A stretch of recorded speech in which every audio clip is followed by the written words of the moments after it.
Olá, olá, meu povo! Bem-vindo a mais um episódio de Mulheres Pod! E, como sempre, estamos aqui nos estúdios Cross-Host, gravando aqui em São Paulo. E eu com a minha amiga e querida Ana. Hello! Tudo bem? Tudo jóia, e você? E aí, como é que tá? Tô bem, Como e que você? foi essa semana? Foi ótima, e a sua? Digamos que foi. Não foi e não foi, mas foi. A gente cai e levanta, tá tudo bem, tá tudo certo. Sim, tá certo. É sempre assim.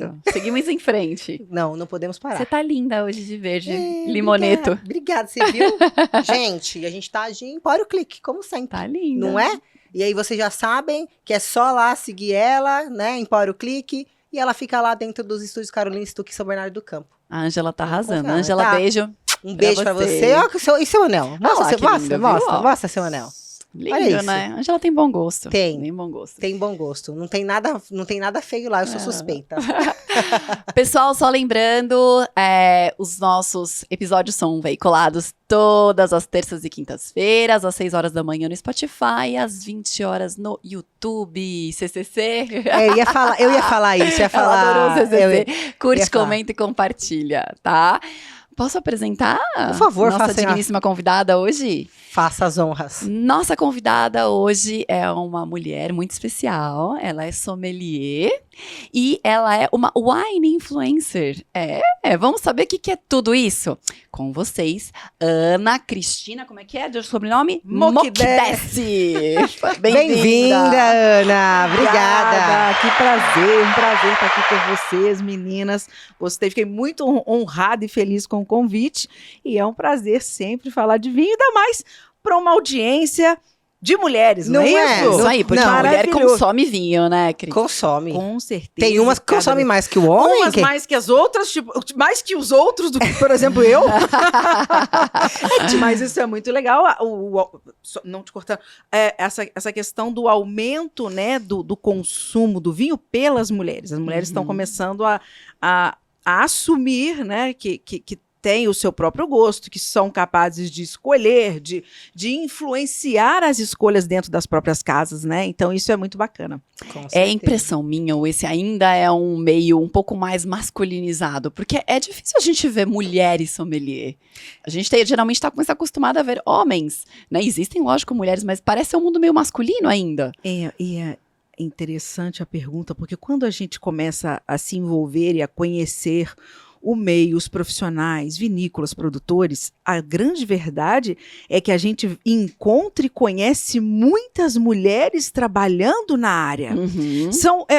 A quantidade é maior do que a gente imagina. Sim. E a questão de influenciadoras e sommeliers, o número é como se fosse 50%, 50%. É mesmo? Isso é muito interessante. Só que no momento...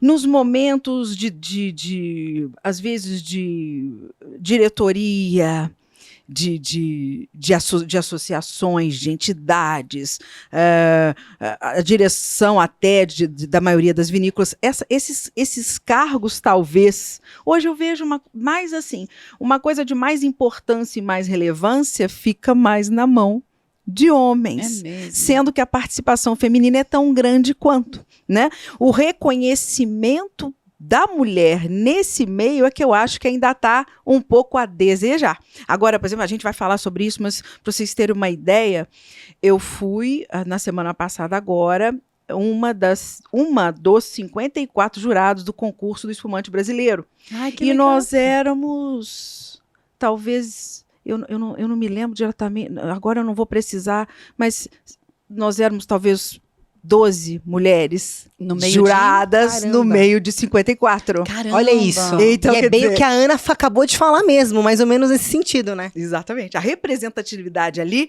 naquele momento, ela é menor. Não que não exista, né, que não existam, mas talvez o reconhecimento ainda está deixando a desejar, né? E Ana, conta pra gente, vamos lá do começo, né? Como entrou isso? Acredito que você sempre gostou de beber vinho, mas como isso entrou de forma profissional na sua vida? Você sabe, Ana, que a bebida alcoólica não me acompanhou muito desde o início. Eu era uma moça, uma menina que ia pra festa, carnaval, essas coisas todas, e ficava na base da água. É mesmo? Não bebia nada. Meu pai Mas sua profissão é essa? A minha sua profissão de profissão- formação é qual hoje? Não, minha profissão de formação é direito. Nossa, tudo a ver. Não, mas antes do direito, eu vim parar na Unicamp, em Campinas, com aos 18 anos, fazendo engenharia química. Você é de... Eu sou de Juiz de Fora, Minas Gerais. Mineira! Mineiríssima. E aí, fazendo engenharia química, muito nova, aquele negócio todo, acabou que eu não dei conta e fui embora. Voltando para Juiz de Fora, meu pai, apesar de ter comércio, ele era formado em direito e muito apaixonado pelo direito. Ele acabou influenciando aquela coisa, e agora eu vou fazer o quê? Acabei fazendo o curso de direito, que é maravilhoso, mas acabei que eu nunca trabalhei com direito. Mas é muito cedo quando a gente tem que escolher, né, o que fazer. E a gente que, sei lá, eu tinha assim, gostava de um monte de coisa. Então, olha, gostei disso, aquela coisa meio perdido mesmo, né? Então eu acabei indo para engenharia, depois fui para o direito, e para vocês terem uma ideia, quando eu estava terminando o meu curso de direito, eu comecei a dar aula de inglês. Aí me envolvi muito nessa parte de idioma, de inglês, Sim. professora de inglês. Nesse meio tempo, engravidei do meu filho. E, quer dizer, dei uma parada quando o Rafa estava pequeno, depois voltei para o inglês. O vinho, ele entrou de uma forma assim muito abrupta a partir de, sei lá, 2015, 2016. Apesar de eu já ter tido assim, claro, eu falei para vocês, eu quando nova não bebia, mas depois você entra para a faculdade, você começa, né, a ter relacionamentos e tal, o vinho começou a entrar na minha vida, mas de uma forma muito, eu não entendia nada, não prestava atenção. Só tomava. Aí 2016, 2017, eu tive não sei, me deu uma vontade de ter um vinho em casa para receber uns amigos. E aí, quando eu entro no mercadinho, eu olho para a prateleira, vejo aquela quantidade de rótulo. Eu pensei assim, meu Deus do céu, mas esse negócio é meio complicado. A cabeça passa isso, né? Esse negócio é meio complexo, isso é complexo. Tem muita coisa envolvida aqui. Como é que a gente escolhe, né? Por onde a gente começa? Como é que eu compro um vinho, né? E sei lá, e se você vai servir para uma pessoa que conhece, já pensou, você não quer passar vergonha? É sempre uma vergonha, né? A gente só vê o pessoal assim, dando uma viradinha na taça, dá uma cheiradinha, faz assim, ó, e engole. Porque assim, normalmente o garçom vem te servir o vinho, ele serve para uma pessoa da mesa, ele espera você dar ok para servir pro resto, né? Ele vai servir a praxe, né? O sommelier, o garçom, ele tem que servir para a pessoa que pede o vinho. Independente, se vocês estiverem sentados com vocês 4, com os maridos, mas você, Amanda, pega a carta de vinhos e faz a escolha, chama o sommelier e fala, nós queremos esse vinho. Na hora que ele trouxer, é você que vai fazer a prova do vinho. Olha que legal. E aí, você aprovando, e aqui no caso, você vai fazer ele vai te apresentar, colocar o vinho em taça, você vai fazer essa primeira avaliação do olfato, coloca na boca. Ele quer só que você analise se o vinho está em condições de ser tomado, se ele não tem nenhum defeito. Nesse momento, você não pode falar, nossa, eu não gostei desse vinho. Pode voltar. Inclusive, pode. Eu só vi o preço depois que eu dei o gole. Então pode... Dei o gole, vi o preço, não gostei disso não. Volta. Não é esse o objetivo. É justamente ver se ele não está com algum problema de oxidação, que não devia ter, um problema de rolha. Isso é uma coisa assim, que quem percebe é quem conhece muito, Exatamente. Né? Então assim, às vezes, eu não sei se o vinho está oxidado ou não, né? Não necessariamente você vai entender esse defeito. Isso daquele momento, tá bom. E aí você vai mesmo... E eu aproveito que essa deixa que você falou, reconhecer defeito no vinho é para poucos. Sim. Exige um treino para você entender que aquilo que você está sentindo é defeito. E algumas coisas até que por alguns pode ser considerado defeito, às vezes é uma qualidade, é uma característica daquele vinho, por alguma escolha do produtor, por uma regionalidade. Bordeaux, por exemplo, os grandes Bordeaux têm um aroma que a gente chama de brett, que é uma coisa até mesmo um aroma meio de de coisa meio passada mesmo, pra vocês entenderem assim. E isso não é um defeito do vinho, É né? uma característica. É uma dele. característica dele. Aí, no caso, você faz essa prova, fala pro sommelier, pode servir, aí ele vai servir, estando vocês os 4 à mesa, aí ele serve a Ana, na ordem, e depois serve os 2 rapazes na mesa. Né? Então tem essa elegância do serviço do vinho, que é importante, às vezes até um restaurante que tem uma carta, ter as pessoas preparadas para fazer um bom serviço do vinho, porque às vezes você não entende. Você pode não entender, igual eu tô te falando, olha, a ordem é essa. Você pode não entender, mas quando o serviço é bem feito, aquilo te chama a atenção. Sim. Mesmo que você não saiba exatamente o que o entenda. cara tá fazendo, né? Não, eu não sei nada, se tá uma certo, bela né? abertura de garrafa, É. né? Quando o cara abre de uma forma correta, abre com elegância, faz esse serviço. É muito A bacana, né? experiência, A né? experiência toda. E Agora. acho, desculpa. Não, pode Acho terminar. até que é uma das coisas que a gente não pode banalizar muito essa elegância do serviço. Não é transformar um momento numa coisa desconfortável para o bom serviço, ele passa despercebido. O cara não faz daquilo ali um teatro. Ele não quer Chamar atenção. né? não é o palco do sommelier, Uhum. pelo contrário, mas o serviço do vinho bem feito, em silêncio, discreto, ele é fundamental. E pode ser feito numa casa bem descolada e numa casa onde exige uma formalidade maior. Uma coisa não atrapalha a outra, Uhum. né? Você capacitar o funcionário, fazer o treinamento, Ou seja, o restaurante tem que ter pelo menos uma pelo pessoa menos uma. que saiba servir o vinho com essa De uma- experiência, eu acho. digamos assim. Sim. É importante. Pelo essa menos um. Então eu falo assim, etiqueta, eu quero vinho, uma carta de vinho, aquele que já está mais capacitado para servir deveria vir para poder fazer. pra fazer. Porque ele não vai estar servindo 5 mesas de uma vez, né? Não. Então, Vai pelo depender da menos, casa. bem capacitado. Exato, eu acho que é fundamental, é importante. E no Brasil, a gente está nas grandes cidades, vocês ainda têm esses profissionais, né? Aqui Aqui em São Paulo a gente tem. investe É muito nisso, difícil tem não ter. sempre exato, nas cidades menores aqui já é difícil, e é difícil convencer o dono do lugar, do restaurante, que é preciso investir nesse tipo de profissional na casa, né? É interessante. Mas- Agora vamos voltar lá, que a gente não terminou de como é que você foi parar. Você falou 2017 e ainda não concluiu. Coitada Vamos lá, dessa eu tô menina, a super pessoa que interessada. viaja no assunto. Não. Aí, É que menina, vai de um assunto para outro mesmo. Quem Mas não- eu tô interessada em saber como é que você foi parar aí do direito para o vinho. me vou olhando essa comprei lá, eu nem me lembro que rótulos que eu comprei para essa noite, mas eu comecei Aleatório, né, Ana? Tipo, a gente faz. mas aí eu comecei a comprar, eu comecei a querer comprar mais para mim, na minha casa, não necessariamente para receber alguém.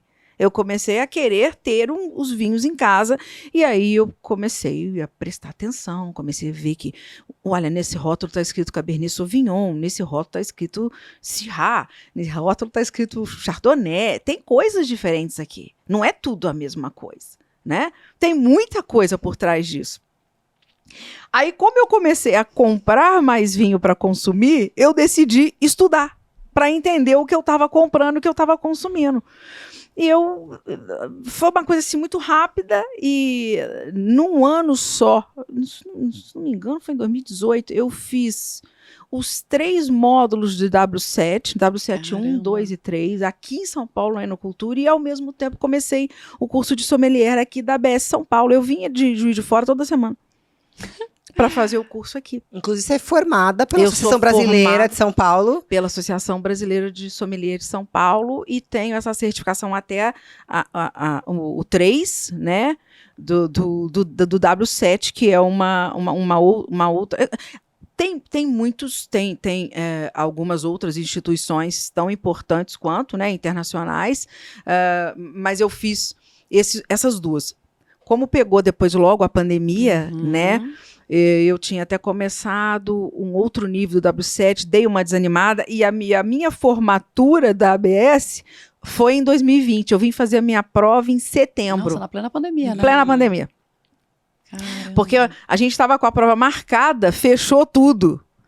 E lá no início do ano, Você não aproveitou a 2020, pandemia, assim, se entrancou em casa e ficou só aproveitei bebendo, a pandemia, mas só olha, bebendo. menina, é um caso, caso de pensar em alcoolismo. E eu acho que muita gente, muita gente, né? Muita gente. O consumo aumentou, muita gente em Aumentou. casa, a gente começava a consumir mais cedo, né? Sim. Mais cedo no dia, Sim, porque né? né? Que a gente tinha tempo, então Não aquela tava coisa, quando trabalhando. antes só começava a beber às 8, eu Ou comecei quem a tava beber em home meio-dia. até com vinhozinho assim do lado, né? Você vai Uma trabalhar com o caneca de vizinho. café. É só pra Né? disfarçar. E trabalhar tomando uma. Ainda mais eu que escrevo e tal. Trabalhar tomando uma tacinha de vinho é a melhor coisa que tem, né? E os europeus fazem assim, não trabalhar.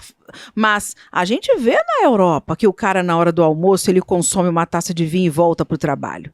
Só no Brasil que acha que as pessoas não podem fazer isso. E, eu não posso Esse beber era porque eu vou um outro trabalhar. questionamento se existe algo assim. Não existe uma hora ideal, é a hora que a pessoa quer. Ela pode abrir o dia com vinho. Ela pode abrir o dia com vinho. É muito comum na Europa eles gostarem de espumante no café da manhã.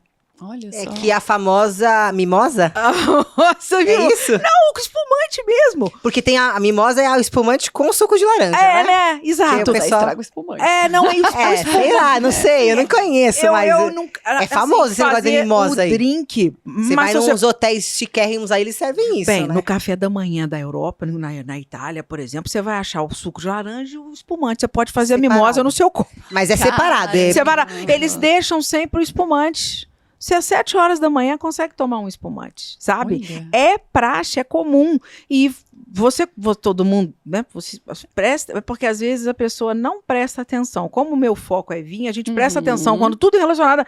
Então, quando você senta no meio do dia, meio-dia, 1 hora, num restaurante italiano, no meio lá em Roma, tá todo mundo tomando vinho.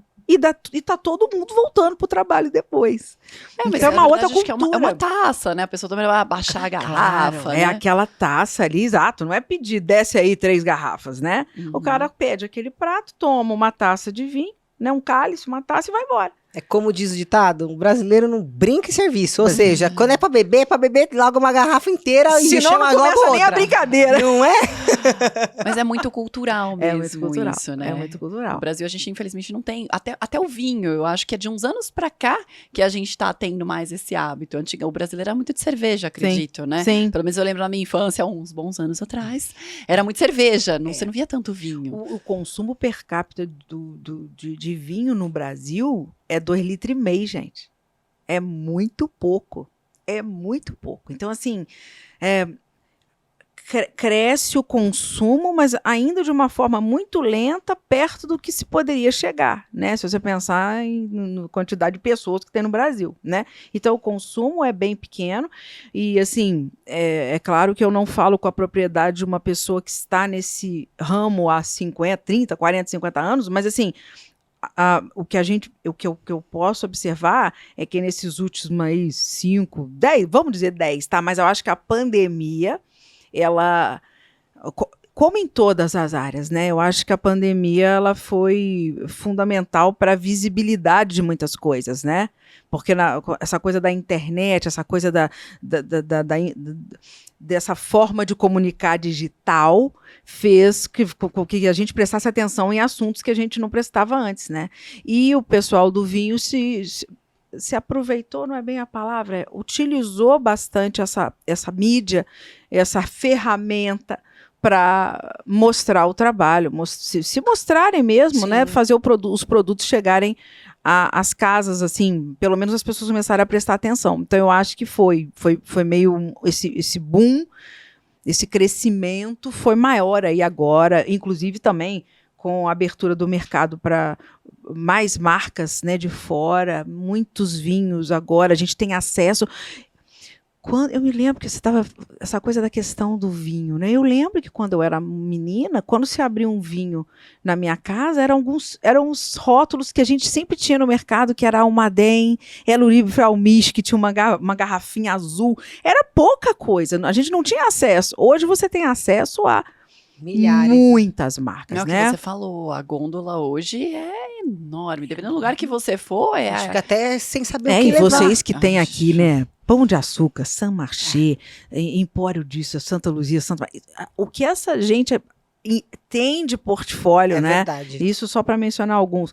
Então, quer dizer, a oferta é muito grande. A oferta é muito grande e isso é uma coisa moderna, Uhum. né? Sei lá, de 10, 15. Sim, Pra cá. Recente, é né? recente, é recente. E a pandemia, essa questão, a pandemia acabou te fazendo uma wine influencer. Foi aí, A né? pandemia que me fez uma wine influencer, foi. Porque todos em casa. Porque antes da pandemia eu não fazia nenhum trabalho online. Mas foi engraçado que eu comecei a ver umas pessoas fazendo lives, né? E eu vi a Anitta fazendo uma live de aula de. Ela entrou ao vivo para mostrar uma aula de francês que ela estava fazendo. Olhei pro meu filho e falei, gente, que ideia sensacional, né? A gente tem que fazer.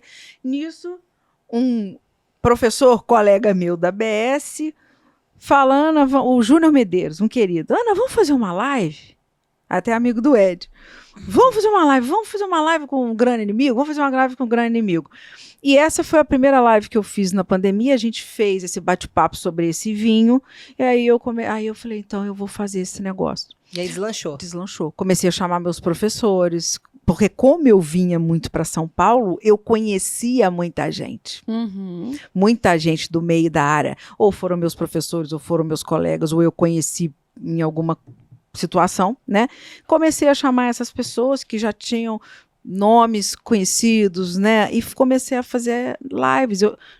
Quando a pandemia, Cada um na sua casa tomando seu vinho e conversando. cada Isso um na que você sua fazia. Exatamente. Então a gente falava, professor, vamos falar de Itália? Então, na medida do possível, a gente abria um vinho italiano. Vamos falar de champanhe? Eu abri um champanhe do lado de cá, ele abriu um champanhe do lado de lá. Coisas assim, Que né, legal. pra gente falar daquele assunto. Eu, no início da pandemia, fazia 2 lives por dia, emendava uma na outra. Dormia 4 horas por noite, só arrumando o assunto das 2 lives Só montando as seguintes. pautas. Né? Uma coisa Essa parte é a parte mais difícil. Pô, porque, né? Como é que você vai conversar sem você preparar o assunto É isso antes, aí. né?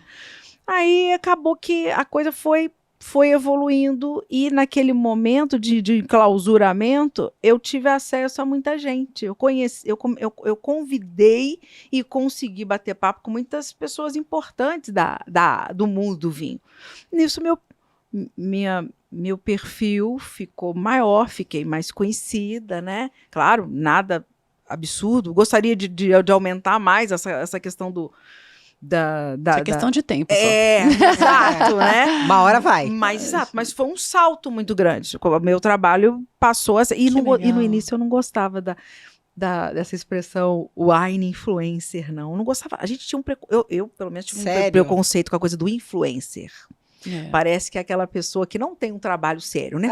Sim, É um preconceito. É que a gente vem de uma geração É. onde, para você ter sucesso, você tinha que ter uma base, um estudo. Não que não seja, a gente tem que ter realmente. Mas a gente pensava que realmente era isso É. que ia te dar o seu Só sucesso. isso que Só ia isso. dar, né? E não, às vezes, um talento de comunicação. Porque ser um wine influencer é ter não só o conhecimento, mas como o talento de comunicar. E você tocou num ponto bem, bem legal, que a gente tem influenciadores no vinho e em outras, a gente sabe que em outras áreas, você como médico sabe muito bem disso, e as profissionais de educação física sabem muito bem disso, que muitos influencers que não são da área influenciam mais do que os da área Sim. quando falam naquele assunto. Sim. Né? O que não falta é blogueiras, por exemplo, ensinando, passando um treino. Sim. Né? Sim. E na questão do vinho, existem hoje influenciadores bem importantes e que são importantes para a área do vinho, que não têm necessariamente um conhecimento ou uma bagagem muito grande, só que comunicam um vinho melhor do que ninguém.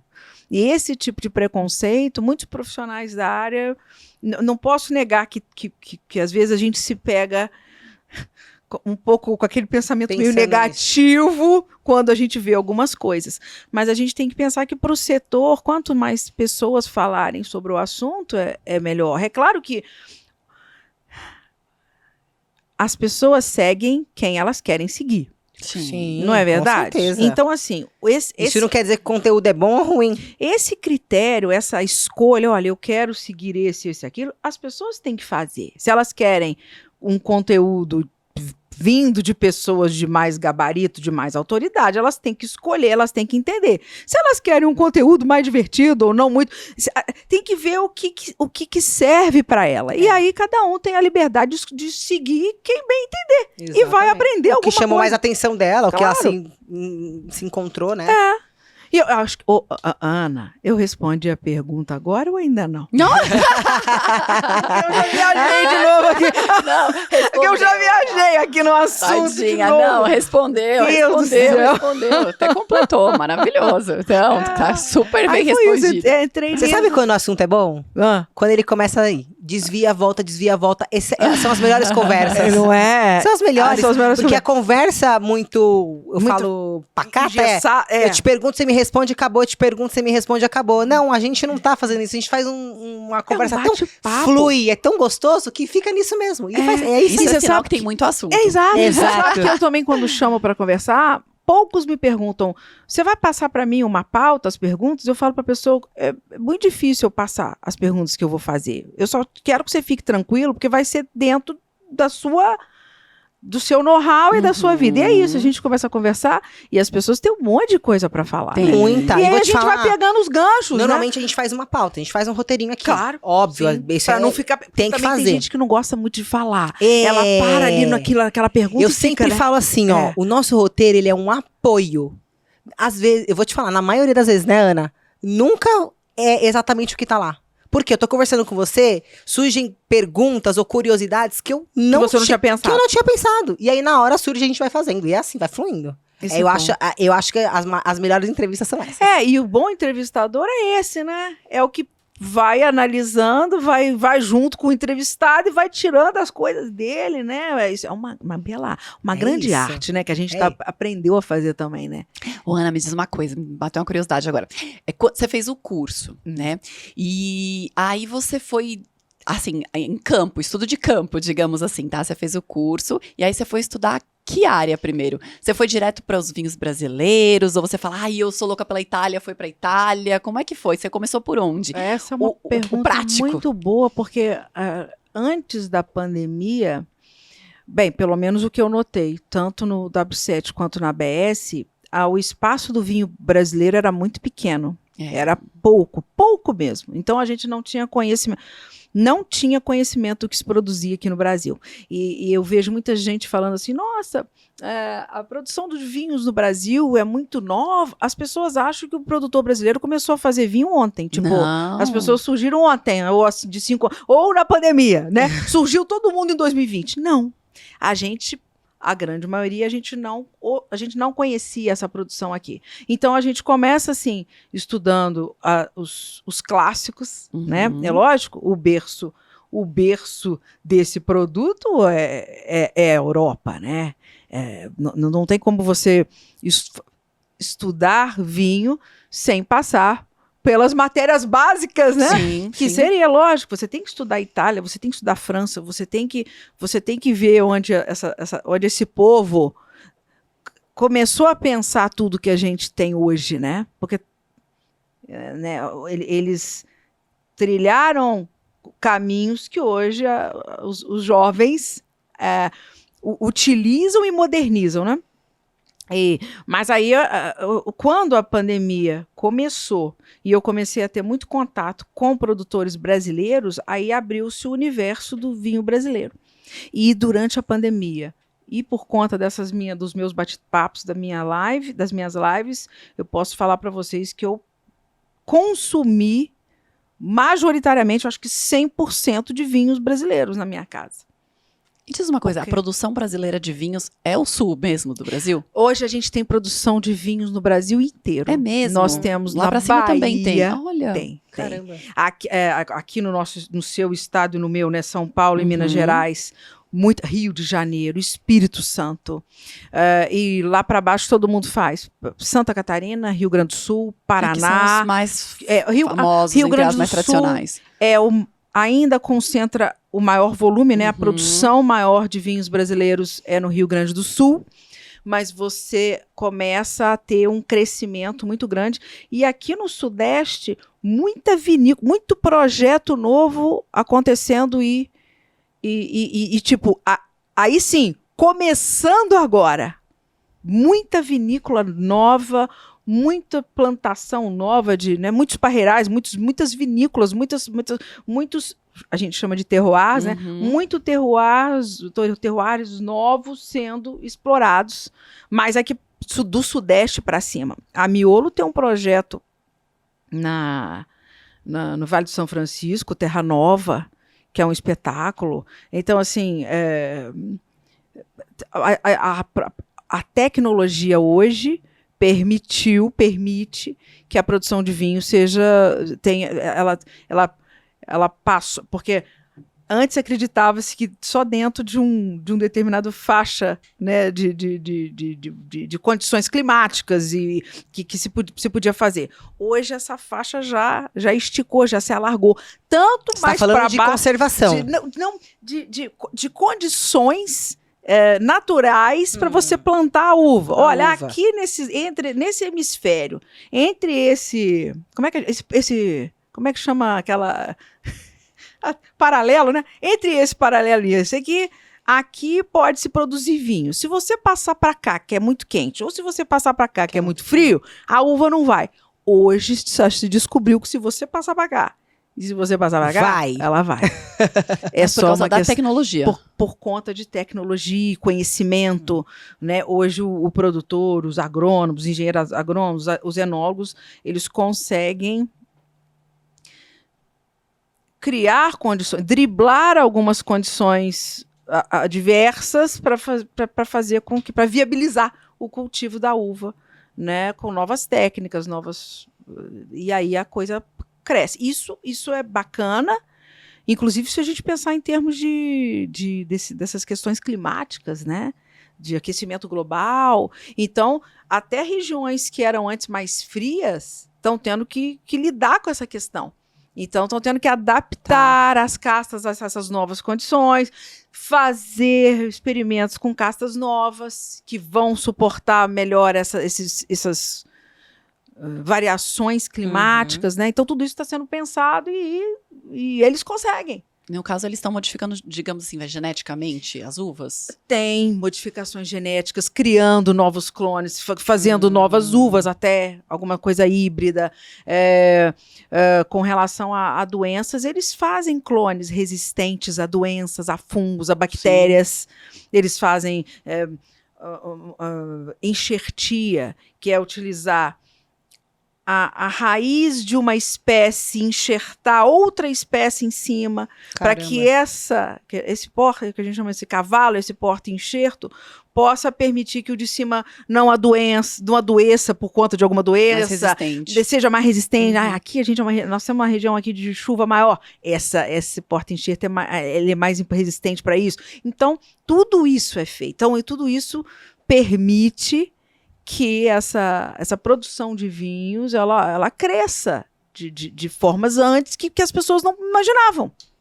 É isso, afinal de contas a produção não pode parar e o vinho não pode faltar. Eu tive em Chubut, na Patagônia, agora em maio, e é uma região extremamente fria. Ela é uma zona, assim, tipo, é uma última fronteira, sabe, do vinho. A gente está falando de menos 30 sul, né, menos 40, menos 40, coisas bem extremas. E só vocês vendo o que eles fazem lá. Colhem uva no pé a menos 5 graus. A planta lá aguenta o inverno de menos 20. Caramba! Coisas assim.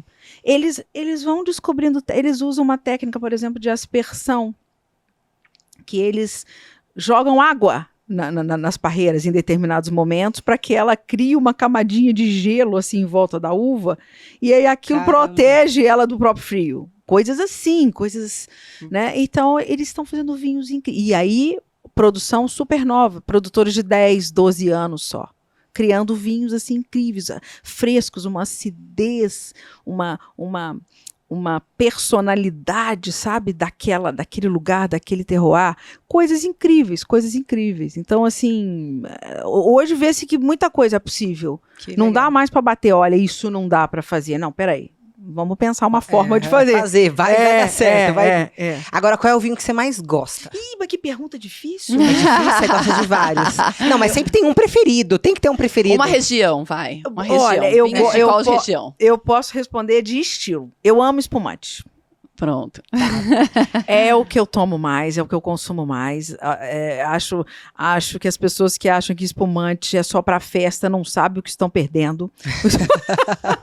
Não tem Café que ter da manhã. festa. Café da É o café da manhã, gente. Amanhã, gente. É o café da manhã. Acaba amanhã mesmo. Pensando que aqui é 8 da manhã, mas no Japão já é 8 da noite. Pronto. Não é? Não, Pronto, não lembro bem. Mas assim, o espumante eu acho que é um vinho maravilhoso para ele é tanto para quem gosta sempre de pensar, o que eu vou comer abrindo esse vinho? Ou ao contrário, eu vou comer isso, que vinho que eu abro? O espumante é sempre uma boa pedida. Mesmo que a sua harmonização não seja muito perfeita, é um vinho extremamente versátil, principalmente o espumante rosé. Espumante rosé é uma mão na roda, você tem em casa. Porque ele vai com tudo. Você bota um queijinho, você bota uma charcutaria, você põe alguma coisa mais leve, uma saladinha, uns salgadinhos. Espumante com coxinha, gente, é um espetáculo. Olha aí, tá vendo? Uma coxinha espumante. Quer coisa melhor? Experimenta pra vocês verem. E me marca na hora que fizer. Olha, eu vou fazer isso, viu? Pode fazer. Eu vou fazer isso. Pode fazer. E um rosé, vou tomar um rosé com uma coxinha, pronto. Pronto. Você vai Vamos fazer isso, né? Vamos fazer isso, vamos marcar você. Eu falando, não é que a Ana tem razão. E aí você vai, coloca ali alguns preparados com peixe, carne vermelha, carne branca, carne vermelha. Esse danadinho vai corresponder. Claro que existem vinhos mais indicados para situações e comidas diferentes, principalmente se você pensar em termos de estrutura, de tempero, do molho que você coloca, do acompanhamento que você coloca, tudo isso envolve, né? Então a harmonização ela sempre vai ser muito fluida e flexível dentro do que você tem no prato e dentro do seu próprio gosto, né? E bolso. E boa. Boa. Bolso foi boa. Porque eu tenho reparado isso, que agora a gente tem vinhos para todos os gostos e bolsos. Lógico, pode vir do 8 a 8 mil, fácil. Claro. É uma questão bacana, né? Até essa questão do aumento do consumo do vinho no Brasil, eu acho que passa muito por essa questão, né? E enquanto o governo não der um pouco mais de ajuda nesse sentido, de ajudar um pouquinho com taxação, né, impostos, esse subsídio todo, aí a questão vai ficando cada vez melhor. E não é não só facilitar no preço dos internacionais, mas facilitar o nosso produtor nacional, para que o nosso vinho chegue na mesa do brasileiro com o preço bom. Porque a qualidade a gente tem. A gente tem coisas incríveis no Brasil, que às vezes... É claro que dependendo do que o produtor faz, das condições que ele tem para produzir aquele vinho, até mesmo do volume de produção do vinho, é claro que tem vinhos que não tem como sair da vinícola baratos. Isso que as pessoas que têm que entender, não é todo vinho que você consegue botar baratinho, porque ele já é um produto mais caro na elaboração dele, né? Mas existe... Eu digo que o nosso vinho de mesa, esse que a gente acha na Itália, na Espanha, em Portugal, você entra em qualquer restaurante, é o vinho da casa. O vinho da casa é o vinho do país. Na França, você não vai tomar o vinho da casa, um vinho lá na Itália, você não vai tomar vinho francês. Se você pedir para o italiano um vinho francês, ele te manda para o aeroporto, né? É uma ofensa, né? Exato, né? Então, o nosso vinho de mesa, o vinho não é o vinho de mesa, o vinho da mesa, o vinho de todo dia, tem que ser um vinho brasileiro, né? E a gente tem produtores capazes de suprir essa demanda. E essa coisa do vinho mais barato, ele fica mais... Porque, é muito caro. É muito caro. Você compra cerveja de quantos reais? Quanto custa a cerveja artesanal que você toma? Se você comprar uma garrafa de vinho por 30, 40 reais, 700, não tá legal o preço? Esse valor tá bom, esse valor tá bom. É aquela história, vai depender, o que ela falou, vai depender do processo, né? Se você tem um processo mais árduo de fabricação, é óbvio que isso vai custar mais caro. Você vai pagar pelo processo, Como Tá qualquer certo. coisa. Você pensa numa calça jeans, pensa numa. Né? Existem tudo que envolve um produto. O feito à mão e a produção em série são coisas completamente diferentes. Então, você vai ter produtos diferentes, mas então você tem como, dentro do seu bolso, dentro do preço que você pode pagar mais, né, para todo dia ou para, sei lá, 3 vezes por semana, você vai encontrar rótulos muito bons dentro da sua capacidade de comprar. A gente não precisa, as pessoas não precisam comprar vinhos de R$200 para consumo diário. Vinho de R$200 você pode deixar para a ocasião. Uma especial, Exato, né? Então isso, mas você tem hoje uma oferta muito grande para as pessoas poderem se aproximar e ter esse vinho mais no dia a dia, né, Ana? Né, uma dúvida, não me xinga. Como leiga, tá? Por exemplo, eu gosto de beber vinho, logicamente, nunca fiz curso, não consigo entender muito de vinho, mas hoje a gente tem aplicativos. Dá certo. É legal, porque vira e mexe, o que eu faço? Vou ser muito sincera pra você. Eu vou pegar os vinhos que eu tenho mais ideia e vou dar uma olhada no aplicativo. O aplicativo me dá nota, o aplicativo me diz mais ou menos os toques que eu vou teoricamente sentir naquela uva. Você já usou, você já viu, aquilo ali é válido, dá certo? No meu início que eu ficava perdida olhando na... Tipo eu, assim. Olhando a gândula. Abria o meu vivino. Isso. Tirava a foto do vinho e pá, né? Os profissionais não gostam. Eu imagino, não me xinga. Eu imagino. Eu sou meio contra a maré. Eu acho assim, é válido principalmente para essa pessoa que está muito perdida. Porque se não fosse o Vivino lá atrás para mim, eu tinha chorado. A gente senta e chora, né? Na frente da gôndola do mercado. Porque que você vai escolhe? pensar o quê? Pela garrafa bonita? Que né? você escolhe? Pelo mais barato? Gosta bem Ou pelo preço. Às vezes então. nem só porque é R$200, R$300 que vai é me agradar, bom, que vai ser exato. maravilhoso. Exatamente. Né? Exato. Tem um monte de gente que gosta daquele vinho que fala, como é que é vinho? Vinho doce lá. Sim, o vinho de mesa, o vinho suave, que é o vinho mais docinho. Muita gente gosta dele, que é baratérrimo. Baratérrimo, e ele começa Aí você vai dar um de vinho 300, a pessoa, nossa, esse vinho eu não gosto, não vai. E a pessoa fala assim, ele é muito ácido, aí ele pega muito... A pessoa nem sabe seco, explicar por quê. seco eu já não quero, né? Eu escuto muito isso, seco eu não quero. Exato. Mas tá tomando um vinho, um outro estilo, mas tu tá começando, tá tomando. A gente é igual criança. Você vai, o paladar vai mudando. Você vai evoluindo no paladar também. E aí, voltando à questão do aplicativo, eu acho que você não pode se basear 100% ou aquela coisa assim, nossa, eu confio 100% nesse aplicativo. Mas ele não é tão ruim assim. O que eu fazia era assim, você vê lá, nota do Vivino, 5, por exemplo. Nossa, esse vinho é 5. Quantas pessoas avaliaram o vinho com 5? Aí você entra no número de avaliação, são 10 pessoas avaliando 5. Aí você pode desconfiar. Você percebe que a amostragem não tá boa? Sim. Agora, tem rótulo que você tem lá. 5.000 pessoas falando que esse vinho é, sei lá, 3,5. Cara... É meio que a voz do povo é a voz de... É claro que eu tô sendo um pouco...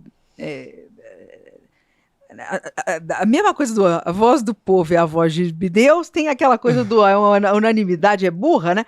Você tem extremos. Só que você tem muita gente falando, olha, esse vinho me agradou. A chance de ser verídico aquilo é muito maior, Sim. né? E aí, como ele agrada esse número maior de pessoas, de repente ele te agrada também. Eu acho que é um norte. E aí, o que você vai fazer? Olha, esse vinho que eu usei o Vivino para comprar, sei lá, foi um Cabernet Sauvignon brasileiro, da safra 2020. Olha, eu gostei. Então, quem sabe se eu comprar da próxima vez um outro Cabernet Sauvignon, de repente dessa mesma safra, mas quem sabe do Chile? Ou eu vou... Você começa a experimentar e a entender o que você gosta, a partir de um que te agradou. Então, não há necessidade de você entender de vinho. É preciso que você entenda o seu gosto, o que você gosta. E isso é uma coisa que você pode fazer. Um vinho que você não gostou bem, você presta atenção naquele rótulo, mas eu não gostei por quê? O que me incomodou nele? Aí você presta atenção, será que é essa uva? Né? Será que é esse estilo? Olha, esse aqui é um vinho barricado, esse não é. Esse é dessa uva. E de uma uva para outra, a mesma uva. É o que eu ia te perguntar A mesma agora. uva. A mesma uva, diferentes altitudes, solos diferentes, se isso faria diferença. Em locais diferentes, em países diferentes, de um vizinho para o outro. Você já tem uma condição de plantio, uma condição de terro, de natural diferente. O enólogo que pega esse vinho aqui, não precisamos ir longe, não. A gente vai, eu e você, nós vamos tirar a uva do mesmo vinhedo. E nós duas vamos pra fazer um vinho. Você vai fazer um vinho, eu vou fazer outro. Já mudou. A forma de produção, Tudo. completamente diferente. Você vai seguir uma linha. É que nem eu vou quem seguir faz outra. bolo tenta imitar o outro, o bolo não sai igual. Isso mesmo. Então verdade. é isso. Então, nunca você vai tomar, e nem da mesma vinícola, de um ano para o outro, você toma outro vinho. O enólogo não consegue as mesmas condições de uma safra para outra. Então, você consegue, sim, uma consistência, um estilo. Eles procuram manter um estilo, se eles têm um rótulo que o consumidor espera aquilo daquele vinho, mas o vinho tem nuances, eles têm diferença de um ano para o outro. Então, e é esse que é o grande barato. Você nunca vai tomar o mesmo vinho, mesmo que você compre, às vezes, uma caixa de um vinho. Às vezes você tem algumas diferenças. Se você esperar para abrir uma garrafa daquela mesma garrafa daqui a 6 meses, você já não está tomando o mesmo vinho. Daqui a um ano, você está tomando outro vinho, né? Então, assim, isso é muito bacana. Só que é isso que eu estou te falando. Você começa a descobrir características nos vinhos que te agradam mais. E aí você consegue ir comprando de uma forma mais assertiva, né? E vai ter sempre um que você vai gostar mais do que o outro e tal, Sim. né? O que a gente não quer, o que a gente fica triste é de abrir um vinho e pensar assim, nossa, esse eu vou jogar no ralo de tão ruim que foi pra mim. Aquela coisa... Eu já fiz isso, de pegar, e tipo, a gente fica triste, né? Investir um dinheiro. Também, né? Pô, às vezes não foi tão barato assim, a tua vontade de jogar aquilo fora, né? A gente não quer passar por isso. Mas, na maioria das vezes, não passa por isso, não. A gente consegue... A gente faz um esforço. Às vezes você conserta o vinho, e isso que é o grande legal, barato da harmonização, às vezes você conserta um vinho com a comida. Com a comida. A comida vai fazer ele te parecer melhor. E temperatura também, viu? É mesmo? Essa era uma pergunta que eu queria te fazer também com relação a que vinhos? Porque assim, a gente vê que às vezes em alguns lugares as pessoas colocam vinho no gelo. Que vinhos que se põe no gelo? Todos podem, não podem? Olha, qual é o certo? Tudo pode, tá? Outro dia eu entrei com um tinto num restaurante, a primeira coisa que chegou pra mim, quer que gelo o seu vinho? Eu falei, não. A gente já tava num dia mais ou menos friozinho, né? E eu falei, não. Quase que eu falei com ele, pelo amor de Deus, não vai gelar meu vinho, não. Mas assim, Ana, você pode fazer o que você achar melhor. Quando eu comecei, eu só tomava vinho tinto gelado. Eu metia no balde de gelo, achava aquilo maravilhoso. Agora, gelo no vinho é um crime. Gelo no vinho. É o crime, né? Olha, você não vai Heresia. ser presa nem vai... É um crime isso daí. Mas você atrapalha o vinho, porque você... Pensa bem, o gelo dilui o sabor do vinho. Claro! Né? Então você vai aguar o seu vinho e você vai perder o que ele tem de melhor. É sempre melhor você pôr alguma coisa para gelar a garrafa. Você pode até tomar o seu vinho tinto mais geladinho. É claro que existem estilos que são feitos para, por exemplo, espumante. O espumante pede para ser gelado. Vinhos brancos no geral, você vai gelar também. É claro que dependendo da estrutura do vinho branco, tem uns que você precisa gelar mais, outros não há necessidade, porque você perde também muito no aroma e no sabor, no que ele te proporciona em boca, se ele tiver muito gelado. E os tintos são os mais delicados com essa questão do gelo. O vinho tinto mais levinho, quando você gela, ele ainda vai bem. Inclusive, tem alguns que são bem legais. Tipo, a Miolo tem um vinho chamado Wild. Miolo Wild é feito com a uva Gamay, que é a mesma uva do Beaujolais. Ele é um vinhozinho que... Vinhozinho, Miguel, não tô chamando seu vinho de vinhozinho, não. Mas é um vinho... Olha, ela falou que deu um vinhozinho. É um vinhozinho. O vinho é maravilhoso. Mas é um vinho que você precisa e deve. É melhor tomar ele um pouco mais geladinho. Agora, tintos no geral, eles ganham muito mais, ganham no sentido do seu prazer em tomar esse vinho, se ele está mais um pouco resfriado para a temperatura ambiente. Como a gente está num país muito quente e a nossa temperatura ambiente está sempre a 28, 30, imagina o povo do Nordeste, como é que vai tomar vinho tinto na temperatura ambiente? Então você tem que dar uma ligeira resfriada para que ele fique um pouco mais, né, agradável, mas não a ponto de gelar. Você não precisa acreditar no que eu estou falando, é só você fazer a experiência. Gela bem um vinho tinto e coloca na taça e toma o mesmo vinho numa temperatura mais... Ambiente. Você tem uma outra experiência, Sim. O vinho se abre diferente, ele vai... Parece outro vinho, né? O vinho tinto gelado, ele fica muito duro, ele fica, né, aquela coisa... Ele fica resistente, né? Já na temperatura ambiente, quando ele esquenta um pouco, ele libera mais aromas, é outra sensação. Então vai meio pela cor, assim. Gente, grosso modo. Gele os espumantes, gele brancos, rosés fica maravilhoso gelado também. Cuidado ao gelar os tintos. E não fique colocando gelo.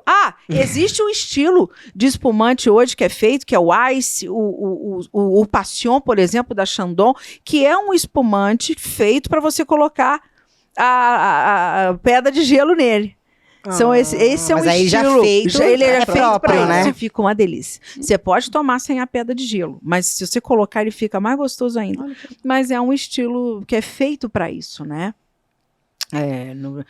No geral, não. Mas por que a gente está falando disso? A pergunta foi outra. A pergunta foi qual era... Se podia gelar o vinho, era essa mesmo. A minha dúvida era essa, se podia, porque a gente podia vê, gelar, né? Gela, não gela, deixa na temperatura ambiente. Agora, deixa eu te perguntar outra dúvida, a pessoa aqui. Por que decantar e quando decantar?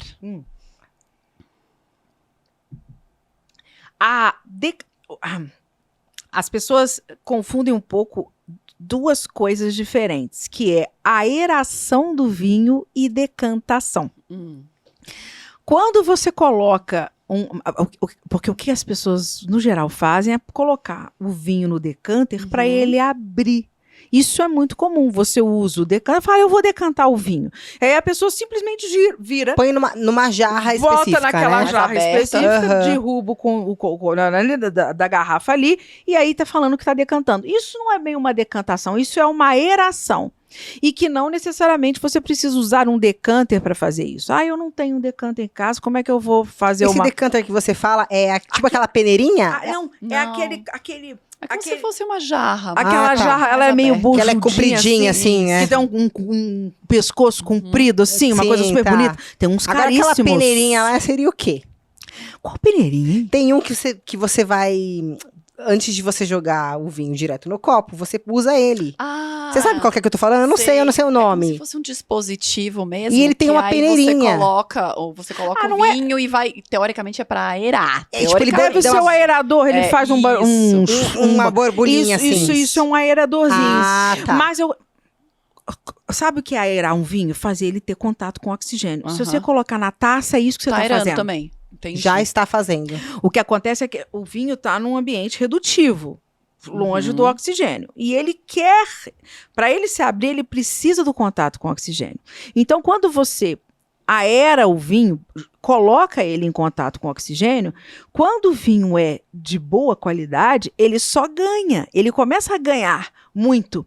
Porque aí o álcool, as moléculas aromáticas em contato com o oxigênio, elas são liberadas e você começa, à medida que os minutos vão passando, as horas vão passando, aquilo vai mudando de uma tal forma, justamente por conta dessa... É quase uma evolução que você tem ali, momentânea daquele vinho, por conta dessa liberdade que você dá para ele em taça.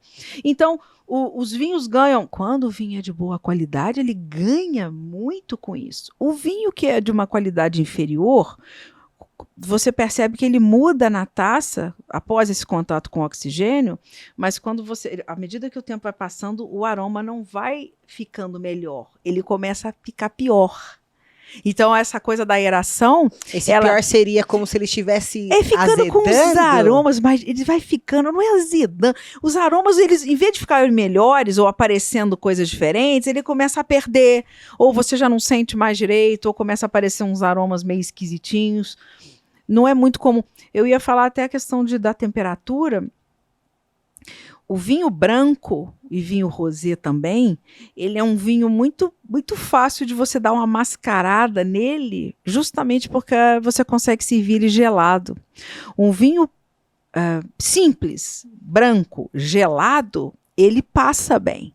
E aí você percebe que à medida que ele vai esquentando na taça, acontece isso que eu estou te falando. Os aromas dele não vão ficando melhores. E às vezes até na sensação de boca também ele perde. Só que gelado, ele vai. Então, às vezes na dúvida no mercado, entre um vinho baratinho, branco, e um vinho baratinho, tinto, grosso modo, eu às vezes dou preferência pro branquinho, porque você gela...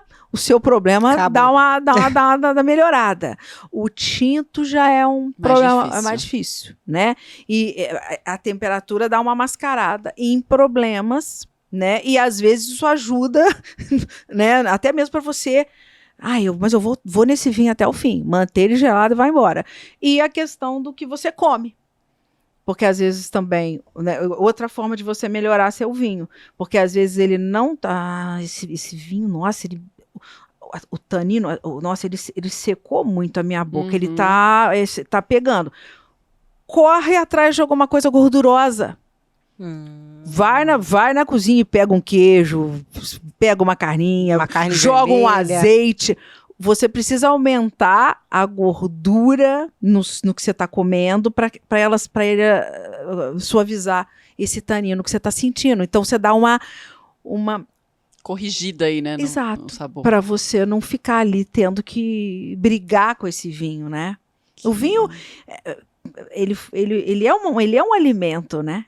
E na Europa, eles pensaram o vinho como sempre fazendo parte do dia a dia. Fazendo parte do dia a dia não e sempre acompanhando alguma coisa uma comida, uma refeição. Agora, o que falam é verdade? Toma uma taça de vinho todos os dias no jantar. No jantar, nessa questão da saúde que você está falando? Não, em geral. O que você acha sobre isso que falam? Para os europeus funciona, né? Porque eles, literalmente, eles tomam, né? E pra gente, durante a pandemia, funcionou bastante. A questão do vinho, do álcool, assim, a gente não pode esquecer, doutora, né, tá aqui melhor do que eu para falar isso, que a gente está falando de álcool, né? Sim. Então, assim, é uma coisa que, em moderação, ela não é... O que eu acho que é o mais engraçado sempre com relação ao ser humano é que nós temos organismos muito diferentes. Enquanto alguns vão fumar, beber, usar droga, sei lá, você vê esses roqueiros, às vezes um roqueiro velho, né? Cheira todo dia. Quantos anos tem um homem? Um homem tem 95 anos. E tem outros que morrem aos 26. Naquela mesma toada do cara. Então, temos organismos completamente diferentes. E com relação à tolerância ao álcool, é assim igual. também. Tem gente que toma uma tacinha e já fica doido. E vai adoecer, vai ter uma... Inclusive, eu ia te perguntar, você vai nas degustações, como é que você faz? Fica alegrinha lá nas degustações? E assim, mas só pra... E tem pessoas que vão ser mais resistentes. E eu acho que as pessoas têm que cuidar da sua saúde. Bebam e fiquem atentos a seus exames, fique atento às seus níveis de tudo. Exercício físico é fundamental para quem consome álcool, né? Fundamental. Então, assim, eu acho que não estamos aqui para baixar a regra para ninguém. Mas cada um sabe o seu limite, cada um se cuida. Se a pessoa está indo com a saúde muito bem, tomando a sua tacinha diária, ótimo. Tem uns que vão aguentar mais, tem outros que vão aguentar menos. Eu agora, por exemplo, quero fazer uma dieta. A nutricionista já falou, você sabe que o seu vinhozinho vai diminuir, né? Já te avisou. Gente, porque é calórico, né? É. Então, são escolhas e são momentos que você tem que... Né? Na medicina tem uma frase que é exatamente isso, né? Que é a diferença entre o remédio terapêutico e o veneno é a dose. Então, exatamente. Aí o vinho pode ser super saudável. Depende da dose. Depende de quanto, É o né? que você falou, lógico, toda a base da pessoa, mas a dose também. Sim. Você tomar 3 garrafas ao dia é diferente de você tomar uma taça ao Uma dia, taça né? só, né? Você vai compensar essa tacinha com outros, né? Isso aí. Agora, 3 garrafas. 3 garrafas, não é 3 taças. 3 garrafas. Aí já é Ó, difícil 3 garrafas. defender, né, Amanda? Mas essa pergunta que você fez, né? Todo mundo tem dúvida, e eu até estive agora como jurada do concurso do espumante brasileiro, e até escrevi no meu artigo no jornal sobre isso, que as pessoas às vezes não sabem que a gente não sai engolindo, não tem como você avaliar 50 vinhos, rótulos, 50 100 rótulos. amostras, engolindo tudo. Sai todo mundo torto da sala, né? Isso, Aí, a ideia é essa, o pensamento. Depois da quinta, sexta, 10ª amostra, se você estiver engolindo tudo, daí pra frente é tudo medalha de ouro. Pois é, né? Não tem mais nada ruim. Então, Esse aqui assim, tá bom, esse aqui tá uma nossa, delícia, esse manda tá mais. melhor ainda, né? Tem uma comidinha junto ali? Na degustação, Não tem. avaliação, não. A gente fica com pão, porque o pão limpa o paladar. Pão você pode. Até mesmo a água, quando a gente está fazendo avaliação técnica desse jeito, a gente tem que ter um pouco de cuidado com a água também, para ela não. Porque na hora que você coloca o vinho em boca, a boca se prepara para acidez. E se você ficar lavando muito com a água, você quase que zera a sua boca e você tem que meio que preparar ela de novo. Então a gente tem que ser um pouco criterioso com o consumo de água durante avaliações técnicas assim. E essa questão de engolir, não, né? Então a gente faz avaliação visual, a gente faz avaliação olfativa, né? Porque a gente já capta coisas aí nesse momento, coloca em boca, joga o vinho na boca para lá e para cá e cospe. E aí a gente consegue fazer a avaliação de qualidade, de estado da amostra e tudo direitinho. Ou seja, Não- vocês não engolem. Não, né? então não- É para ninguém sair, né? Sai todo mundo. Ué, mas dizem que o álcool evapora. Pegou, pôs na boca, já tá evaporando aí, já tá puxando. Existe uma pequena absorção. Aí, tá Claro, vendo? Não precisa vai aí, ó. existir. Não tem como, né? A parte sublingual não tem como, Não tem né? como, não tem como. Mas, Mas você não fica ruim, né? É. A ponto de perder De pedir a pro noção. colega te levar pra casa, né? Pedir pro coleguinha, agora daqui pra frente assumo que eu... não, no 20º vinho ela já tá falando que é o primeiro e vai. exatamente. Não tem E como. até em feiras também, como a gente vai, como hoje tem uma, né? Eu vim para São Paulo para participar dessa feira, da ProWine, e é o mesmo caso também, é uma feira voltada para profissionais, né? Negócios do vinho. Então, a ideia também, o ideal é que a gente... E todo mundo tem 5, 6, 7, 8 rótulos para você provar. Não tem como você sair bebendo, engolindo tudo isso, porque é humana. Você não aguenta. A gente Não aguenta. E quando você vai nessas feiras, você sai carregada também? A gente tem que sair. O carregado Carregado é de garrafa. De garrafa. Então, depende. Eu achei, sai carregar. Carregada, porque ela degustou demais. Porque degustou demais. Não, a gente tem feiras que tem a venda de garrafa, sim. Né? Imagino. Tem as feiras que são voltadas para consumidor final, e aqui em São Paulo tem muitas, né? Mas especificamente essa não. A gente eles não fazem venda lá de garrafas na hora.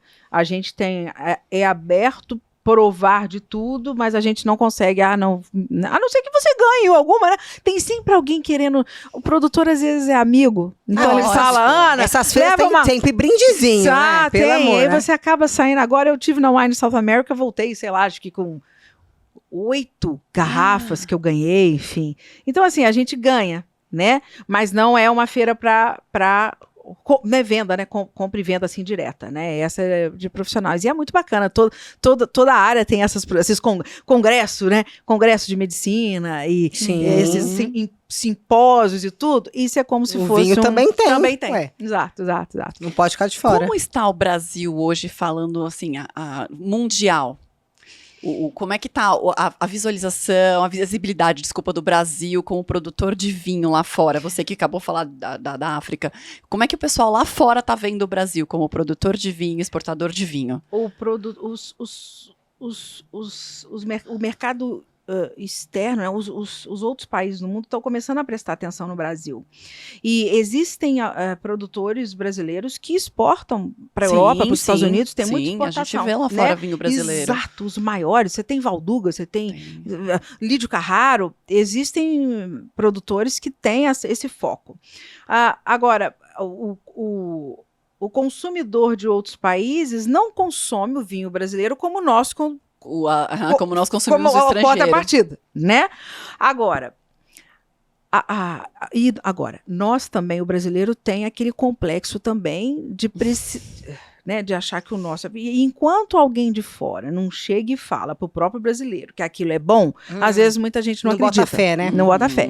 Então, eu acho que a partir do momento que os produtores brasileiros se unirem e conseguirem o aval, a validação, a vinda de pessoas mais influentes mundialmente para fazerem aqui, eu vim fazer aqui vou publicar os 100 vinhos melhores brasileiros. Existem Master of Wines, que a gente fala que fazem reports desse sentido. Aí, na hora que ele lança aquele report, aquilo é lançado no mundo inteiro. Aquilo ganha uma certa visibilidade. Sim. Aí ganha visibilidade dentro do próprio país, né?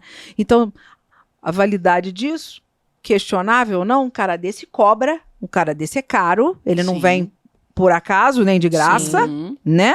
Só que aí é uma questão dos nossos produtores pesarem na balança, é válido, a gente quer ou não, é importante essa validação internacional, não é? Isso daí é uma questão do que se tem de objetivo para o vinho brasileiro, né? Alguns têm volume para exportar, outros não têm volume nem para atender o próprio mercado, o nosso mercado, né? Então, você já fez alguma coisa para fora? Você? De degustação ou foi já jurada? Alguma coisa lá internacionalmente? Internacionalmente ainda não. Mas tem vontade? Eu tenho. Gente, convites abertos, por favor. Pois podem chamar para avaliar. Tem publicações que fazem, tipo a Decanter e tal. E eles convidam profissionais brasileiros para fazer, pessoas muito gabaritadas, e é uma experiência muito bacana. Tinha vontade, eu chego lá. Com certeza. Chego lá. Não temos dúvida. Aliás, você podia deixar o seu contato, por favor, para quem quiser te encontrar. Isso, então é Ana Mokdessi, no Instagram o Mokdessi, como é que escreve? É MOKDECI, e no Instagram eu sou Davinha_Alvinho. Davinha Alvinho. Que legal. E é o nome da minha coluna também, lá no jornal. Aí, tá lá vendo? Da região. Agora, Ana, a gente começou... Você veio num podcast aqui que te serviu vinho, né? Serviram água. Aqui, peraí. É do Edio, inclusive, Edio. A gente pegou ela emprestada pra fazer essa entrevista aqui, viu? E o Edio, que faz o Tanino Cast, ele serve vinho, né? Ele serve vinho pros convidados. Ele é elegante, né? Eu devia ter feito exigência, igual esses artistas verdade. famosos. Olha, eu só vou se tiver vinho. Ele serve os convidados dele com elegância. Aqui a gente serve água mesmo, viu? Não é vodka, não. Poderia ser uma vodkazinha, porque aí fica mais contraído. Pelo horário. Mas pelo horário que a gente grava, a gente não condiz, né? Mas a Ana falou aqui que o espumante, ele condiz até com o café da manhã. É verdade. Eu já dei o aval, né? Só que a gente não serve isso para os convidados e a gente não faz isso. Nem a gente abre podcast com bebida alcoólica nenhuma aqui. Não, mas nem convém. Mas eu acho que esse a gente merece encerrar com uma. Você acha? Olha, é maravilhoso. Bora. Eu não sei o rótulo que tem aí, mas vamos ver. Vamos passar vergonha. Vou passar vergonha. Ai, Jesus amado. Por favor. A gente... Não, você não acha que eu vou abrir, né, Gui? Sério mesmo? A Ana faz as honras. Ana, vai. Eu não sei. É brasileiro? É chileno. É chileno. Olha lá. Não conhece. Vai fazer a degustação aqui agora. Vamos fazer a degustação, vamos fazer uma avaliação. Vamos fazer uma avaliação aqui agora. Ai, tira uma dúvida pra mim antes.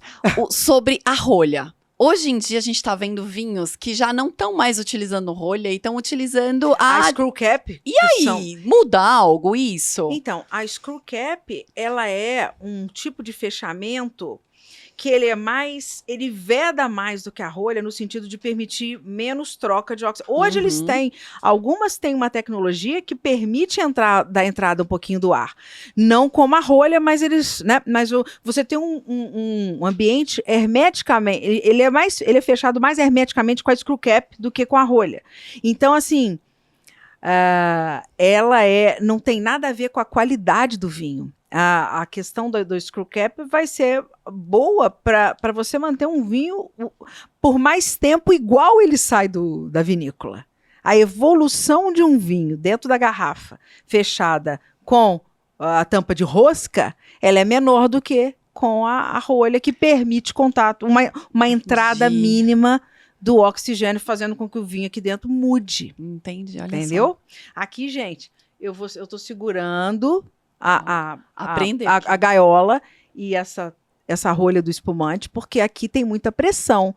Então, a gente não pode bobear. Aqui, olha só quanta luz que vocês não conseguem ver, né? Então, isso aqui é uma forma correta que o sommelier usa. Pra não explodir, né? Porque o explodir, ela é muito festiva, é muito ótima quando você tá na praia, enfim, né? Quer fazer barulho, Não né? pode cair na cabeça de ninguém. Exato. E mesmo assim corre o risco. Mas num serviço de restaurante, isso não é permitido, né? E aqui eu faço não tiro a gaiola, que ela me dá uma firmeza maior, e eu tenho que girar a garrafa. É a garrafa que eu giro para que essa rolha saia. Gente, tá todo mundo tenta fazer o contrário. Aqui eu tô puxar. fazendo um pouquinho de força, porque eu não sei há quanto tempo essa garrafa tá aqui. Ela tá girando, mas a rolha ainda não... ela tá saindo, mas ela tá saindo com... E com a gaiolinha. Olha só. Ó. Agora ela vai vir. E no serviço bem feito, eu não posso deixar fazer barulho quando Eu ia te perguntar isso agorinha. Eu ia falar, tem alguns restaurantes... Ela tá falando isso, mas tem alguns restaurantes que o garçom, ele faz e não faz. Ele não deixa o barulho. Um paninho assim, não tem barulho. O paninho. Inclusive aqui, aí tem um garçom que tá uma outra vez. Ó. Tá vendo? E ainda fez o barulhinho, né? Caramba, mas o ideal é gente, isso, não assim, fez barulho. Tá vendo? A gente tá acostumado com... Pá! Uia! Ó. A Amanda que pediu, né? Que legal! Olha! Você viu? Que chique. Hoje a gente encerra com um espumantezinho, tá vendo? Chiquérrimo, gente. Já que é o que ela mais gosta, porque eu perguntei o que você mais gosta. Ela falou que é um espumantezinho, né? Esse é o quê? É um rosé? Isso é um espumante rosé. E por coincidência foi o que eu falei, que é o bom pra você ter aquele coringa bom pra você ter em casa. Que vai com tudo. Que vai Olha lá. bastante coisa. Olha lá. Que vai com tudo, né? Que delícia. Oh. O vinho, mesmo Pegar no microfone aqui, os rosés, sem ser espumantes, né? Os rosés tranquilos são uma ótima opção para você ter em casa, né? No geral, para você pensar Isso aqui a gente numa cheira igual harmonização vinho. mais... A gente tem que cheirar igual vinho também? Pode igual vinho. E você também pode dar uma giradinha, apesar de você ter as borbulhas, né? Tem muita gente que não gosta de girar, porque para essa borbulha não dissipar, né? Pra não perder. Mas a gente faz assim um pouquinho por causa do aroma, né? Olha que cheirinho aroma é muito gostoso. bom, né? Tá gostoso. E aí? O que você sente? Você vai ter que dar a nota pra esse você tá espumante, Eu vou dar hein? nota pra pessoa. Meu Deus, olha que... Vai ter que dar a nota pra saber se é bom. Se for bom, a gente compra mais aqui pro estúdio. Mas tá muito bom. Vamos ver.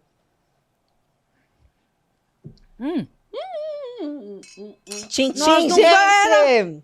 Tchim, A tchim. gente não brindou antes. A gente brinda mais. Na hora do encerramento, a A gente brinda. ânsia pra tomar foi muito grande. E aí? Então, gostei. Gente, eu não sei. Eu ponho na boca e faço assim, ó. Dou uma seguradinha. Mas pra mim, tô fazendo nada. Achei entendeu? o aroma muito gostoso, É treino, né? amiga, é treino. Tem que treinar, Eu tem que treinar. acho genial sentir algo. Eu também, eu queria. Eu preciso isso fazer um antes. cursinho, alguma coisa pra poder entender mais, né? Eu gosto desse negócio de harmonizar. Isso aqui harmoniza com um peixe, isso aqui harmoniza com uma carne. Ah, eu acho chiquérrimo. Esse aqui, ele vai harmonizar. Bem assim com se você pensar em frutos do mar, um camarãozinho. Ai, que delícia. Já quero. Deu vontade. Tá quase a hora do levanta a hora almoço. do quero. almoço. Já quero.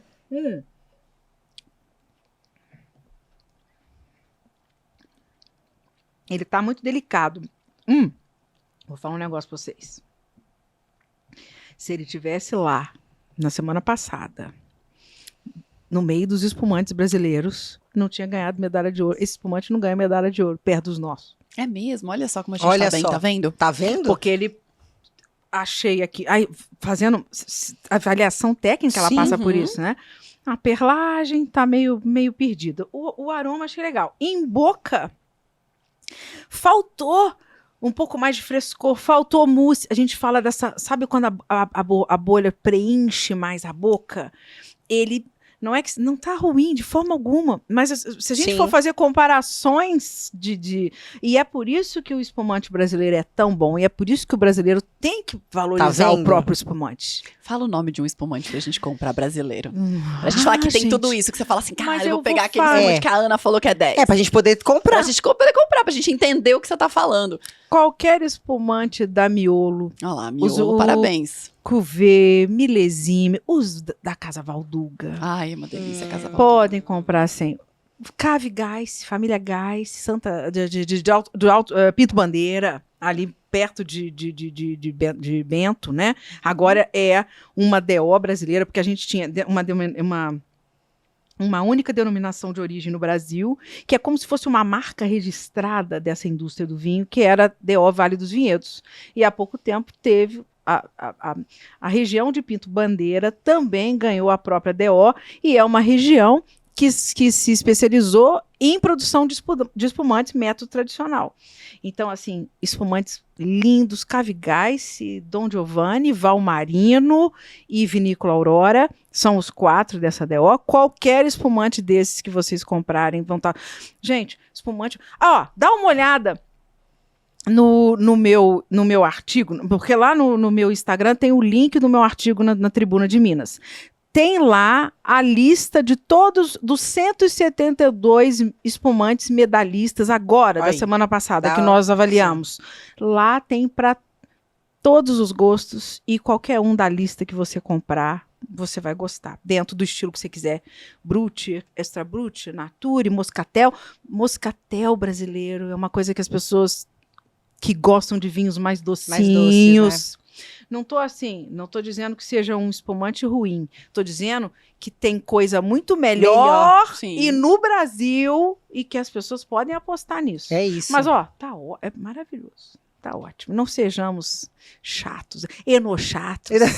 Não sejamos enochatos. Tá uma delícia. Tudo tem seu espaço. A gente tem que ser... Tá muito... Tá bom, então tá bom. Então tá bom. A gente termina essa garrafa e depois compra brasileiro, tá bom? É isso, né? É sobre isso. É sobre isso. A Ana vem outro dia tomar com a gente aqui o brasileiro. Na verdade, é que nosso tempo estourou, né? Mas assim, a Ana vai precisar vir outro dia, até porque vocês não sabem que ela tem uma parte aí que ela é cantora, tá, gente? Ela canta. É verdade. Ela canta. A gente não falou sobre essa parte. Não é? Não deu tempo. Ela canta, ela precisa fazer até a palhinha, né? Não? Gente, essa mulher tem uma voz... É incrível. Gente. Incrível. Quando eu a conheci, ela estava cantando. Foi aqui, né? E A eu gente não achou sabia que ela era sommelier. Eu achava que ela fazia parte da banda. Juro. Todo mundo, nossa, essa cantora é maravilhosa. Juro, Não, gente, ela que banda ótima, a cantora é fantástica. Sensacional, é verdade. Eu entrei lá, invadi, falei com os meninos, vou cantar. E eu cantei na noite em Juiz de Fora durante um tempo. Aí. Foi, antes de ter o Rafael. E é uma paixão, é muito gostoso. E você canta muito bom. bem. E parabéns, você tem uma voz maravilhosa. Obrigada. Quando você voltar, a gente vai fazer você cantar, hein? Vamos trazer até alguém no violão. Precisa. Perfeito. Precisamos. Bom demais. É isso. Muito obrigada meninas. novamente por você ter vindo aqui compartilhar toda essa sabedoria aí sobre vinho, seu Obrigada. conhecimento. Eu falo demais, gente. Até a Não, é maravilhoso. Na verdade, a gente queria até saber mais. Você falando, você dá uma aula pra gente. E a gente que gosta de tomar, às vezes, assim, socialmente, digamos assim. O tempo foi pouco. Que bom, Foi. fico feliz. Foi. E Mas- é tanta coisa para falar, né? E é importante que as pessoas